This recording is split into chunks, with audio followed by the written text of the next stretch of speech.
पवित्र अक्षय तृतीया ठारू मा सारଳାଙ୍କ चंदन यात्रा 21 दिन धरी चलिबो एही चंदन यात्रा। सेवायत और भक्त मध्यरे उत्कंठा दर्शन पाई हजार हजार संख्यार श्रद्धालुंक भिड़। जगतसिंहपुर जिलार झंकड़ स्थित माँ अधिष्ठात्री देवी सारଳାଙ୍କ निकटरे आरंभ होईची पवित्र चंदन यात्रा। पवित्र अक्षय तृतीया ठारू 21 दिन व्यापी एही चंदन यात्रा अनुष्ठित हेब। प्रतिदिन महा आडंबर मांकर एही चंदन यात्रा पालन करा जायछि। पवित्र अक्षय तृतीया ठारू 21 दिन व्यापी माँ सारଳାଙ୍କ निकटरे चंदन यात्रा पालन होइथाए। प्रतिदिन महा आडंबर मांक एही चंदन यात्रा पालन हेउछि। सकाळु मांक पूजा नीति संपन्न हेबा परे मांकु चंदन लगी करा जाए। परे मांकर चलंती प्रतिमा को एक सुसज्जित विमान रे चंदन पुष्करणी निकटकू निया जाए। सेहिठारे एक सुसज्जित नौकारे मांकु नौका विहार करा जिबा सहित जल क्रीड़ा अनुष्ठित होई जाइछि। 21 दिन धरी एही यात्रा अनुष्ठित होइथाए।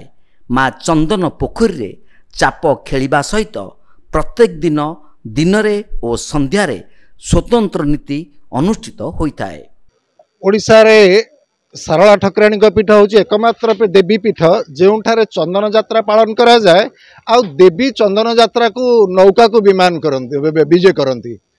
आउ कौन सी देवी पीठरे शक्तिपीठरे बोधे चंदन यात्रा पालन हुए नहीं। तार कारण हूँ कि ये हूँ सारଳା ठाकुराणी की वैष्णवी रूप से पूजा करा जाए। तेणु सारଳା ठाकुराणी माने दुर्गा पूजा रे दुर्गा रूप से पूजा करा जाए। सरस्वती पूजा रे सरस्वती की पूजा करा जाए। गुरुवार माणवसा लक्ष्मी भाव में पूजा करा जाए।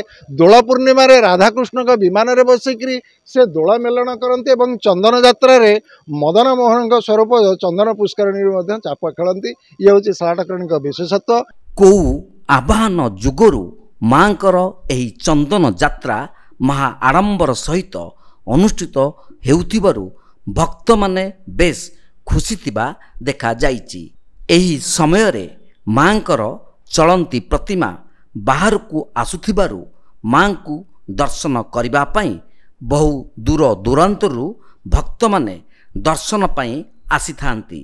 एही समय रे मांकु दर्शन कले मनस्कामना पूर्ण होइथाय बोली विश्वास रहिछि।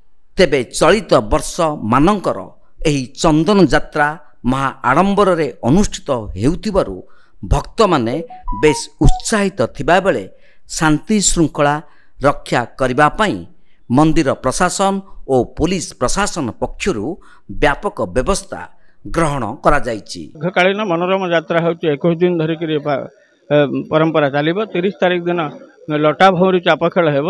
31 तारिख दिन हलदी खेल पूजा पर जो चंदन यात्रार पर्वर समाप्ति घटिब। ये यात्रा मध्याह्न माँ को सुभाषित चंदन प्रलेप करा जाए। सेवा गीतिका गान करा जाए। मंदिर बेढ़ा भितर मह मह चंदन बासनार पीठ उछुली उठे एवं एक भक्ति भावमय परिवेश सृष्टि हुए। माँ को गोटे वर्णाढ़ पटुआर मध्य चलंती प्रतिमा को विमान आरोहण करा जाए। घंटा घंटा काहाली झटा तरास आलट चामर पड़ुवा बेले चंदन पुष्करणी के विजय करा जाए। माँ को पाखक आसचु माँ को दर्शन करचु बहुत भल लगुच शांति लगुच। अक्षय तृतीया प्रतिवर्ष माँ को चाप यात्रा हुए। आम दर्शन करने आसु प्रतिवर्ष।